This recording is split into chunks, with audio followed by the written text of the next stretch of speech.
Alright, I got my tachometer. I bolted that cover down properly with bolts, nuts and bolts that I found. They're not OEM, but they don't matter as long as the cover is bolted back down. Let's get this speed on this engine set correctly. So, like, that one's usually correct. A lot of times, over time, it gets like stripped. Like the hole gets enlarged from, you know, all the vibration. And then you can just widen the hole and put a bigger screw in there. I put a long screw in there, so let me make sure that's not going to hit the flywheel. I don't think it's that. No. Alright. And then the high idle screw for speed is right, hold on, there, right, see it? Right there. On these older engines, it's just a slotted one. On the newer ones, it's a Torx. It's a T, I think 15, it might be a 25. It's either a T15, 20, or 25 on the newer ones. On the older ones, it's just a slotted screw. We know it was too fast, so I'm just going to go ahead and turn it down a little bit right now. Then I'll start it, and then I'll put the tachometer on. Yeah, he had the thing like all the way in. I'll put the tachometer on, and we'll get it set to 3600. The low idle was a little bit too high. I'll bring that down to about 1750. What was I gonna say? Oh yeah, so this is the one. This is the tachometer I use right now. It's one of them cheap ones. I got a 2-pack of them for like $10. Eventually, I want to get one of them wireless ones where you just point it at the spark plug, and it uses a laser. I'm gonna get one of them eventually because it's easy to accidentally melt this wire on the muffler.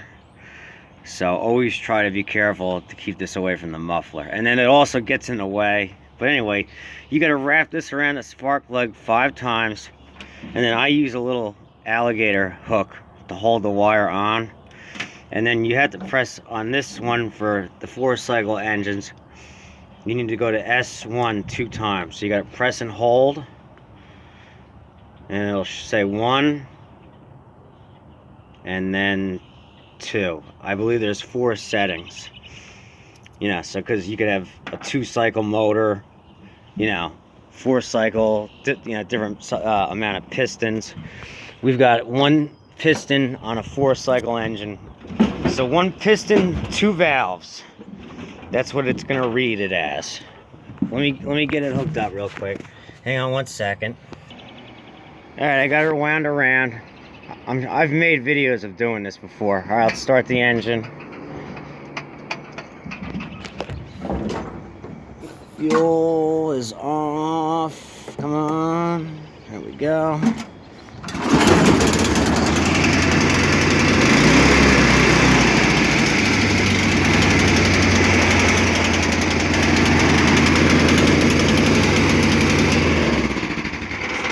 Still way too fast, and it's really hard to adjust that screw when it's moving that fast, so I'm just going to turn it off and then turn it back some and then do it, because it's like when you try to turn this screw while it's on, it's really hard. That might be one of the reasons they use the Torx, because the slotted, it's so easy to slip off. A Torx would hold in place a lot easier. That might have been the reason they did it.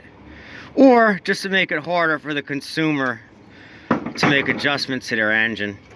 Alright, so let's see where we're at now. That's why they did it on most of the 2-cycle stuff, just to make it harder so you couldn't, you know, beat the EPA.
Yeah, see, that's too high or low.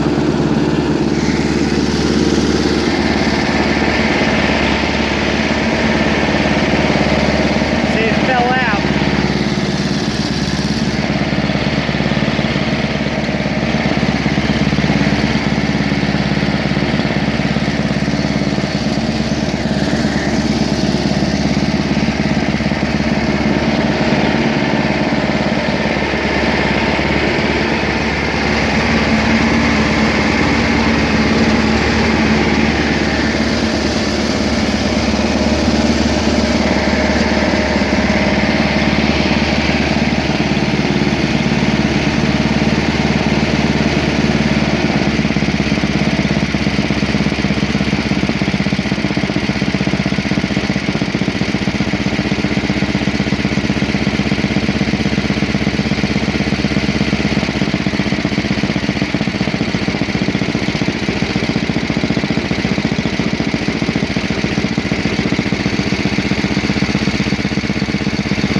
Yeah, 1800.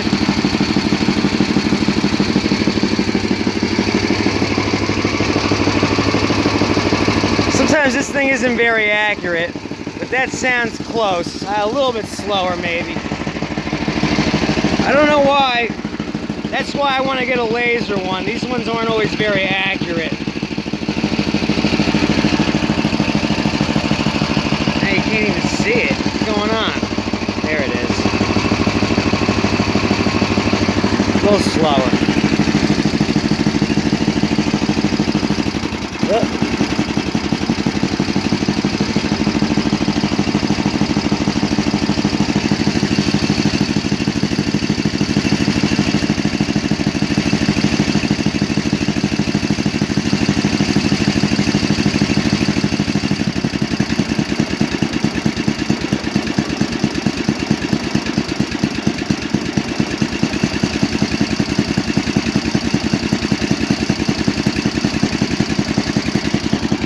Alright, yeah, that's about right. There you go. It had it.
Yeah, I don't know.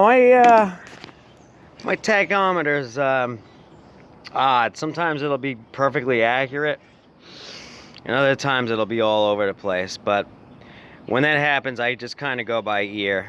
And slow, we had it at it said 1750 for about a sec.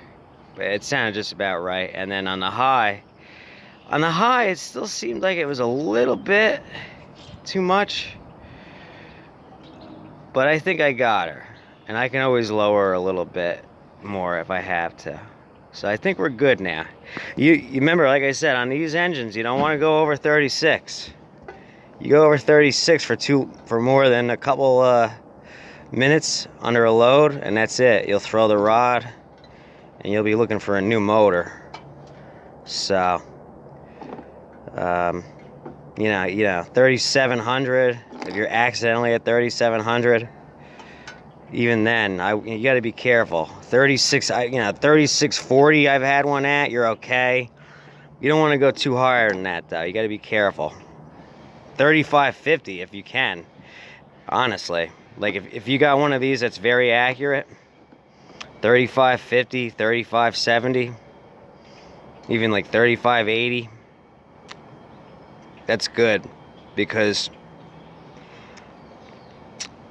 I don't know. For me, it seems like when I do it, they usually jump around between 3580 and 3610.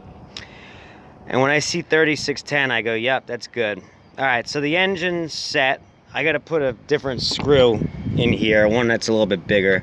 That one fell out. I already have one ready to go because I had a feeling that might happen. And then I just got to take this recoil off real quick and wind this back up, and then the engine's good to go. So, all right, not bad.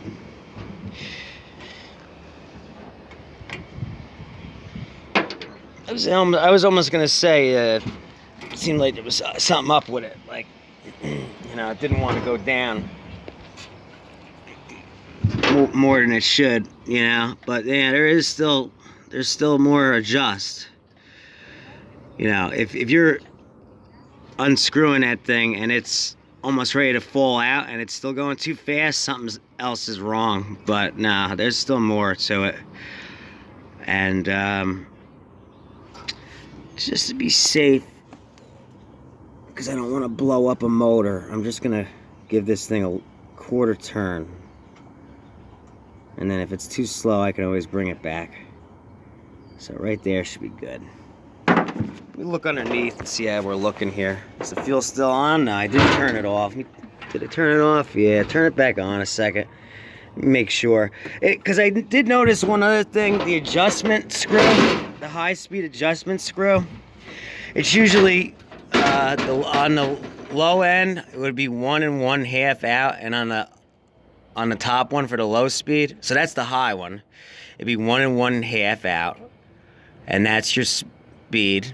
That's your set, usually preset, and then you just dial it in from there. And on the low speed, you usually go 1 1/4.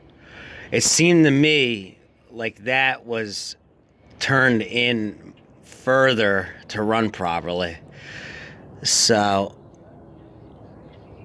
why it would be doing that, I don't know, but it's running good at that adjustment, so I'm leaving it there. You know what I mean? I'm not going to open up a can of worms. It's running smooth, it's running strong. So if it's got to run it only one turn out instead of the 1 1/2, then so be it. I'm not going to go playing games if I don't have to. You know what I mean? I got one thing left to do to this engine, and that's get this recoil repped. I'm going to leave the fuel on for now while we're at it.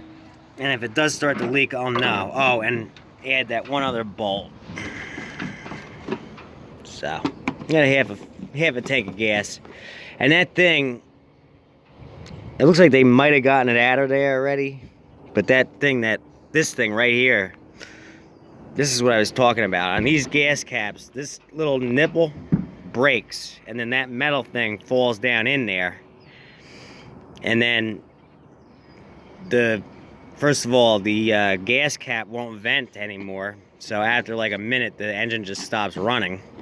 And then that thing's floating around, and it could go over where the screen is and block the screen, and then you won't get fuel. So that's two things you got to be careful about with these older style gas caps. That's why I think I showed what a newer one looked like. It's just the plunger in there. It's a piece of rubber that doesn't break. So if you have one of these and this is real loose and it looks like it's getting ready to fall off, just replace it. It's like $5-6, so you don't have to go fishing that thing out of there. So I'm gonna leave the fuel on for a few minutes. How's the oil? Perfect. That dipstick's cracked a little bit. I have extra dipsticks. I'll probably just give it a different dipstick. See these older Champion plugs, these J19LMs, you never really need to change them. They last forever. Those newer ones they use now, those slimmer ones on the newer engines, you gotta change them more often, and they go bad. These ones, I barely ever see those go bad. I've seen ones that are 30 years old still working. Carboned up a little bit, but still working. So, alright, we'll call it here on this. This baby's set.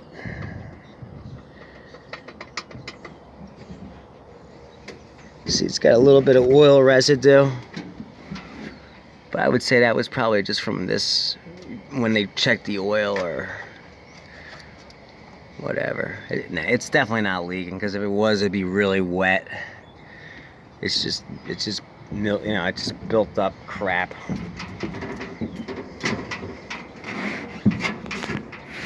Yeah, nah, it's not leaking. And see, on the older ones, they painted the blocks. On the newer ones, they just kept them, straight plain aluminum, They stopped painting the blocks. So.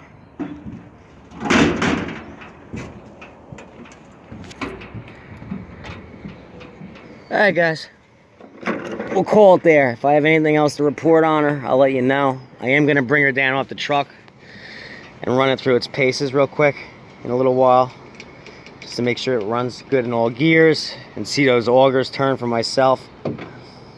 And then I'm gonna decide whether, see, I had that Craftsman in my backyard. I was gonna give that one to my buddy and trade it for his smaller, nicer looking Craftsman, but I might offer him this snapper instead, because honestly, the snappers are better. I mean, it's uglier looking, but there's nothing wrong with it, and he knows how to weld. So the only thing he needs to do, only thing he would have to do is weld that one auger and buy a new scraper, because see how worn out that one is?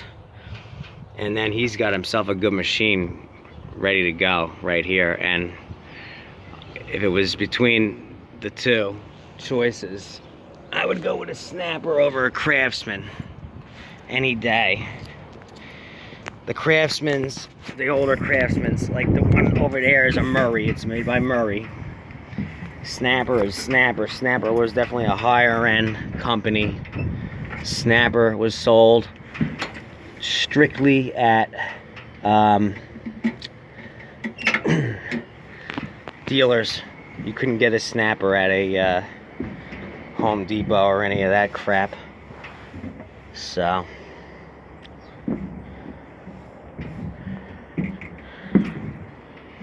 this isn't right either.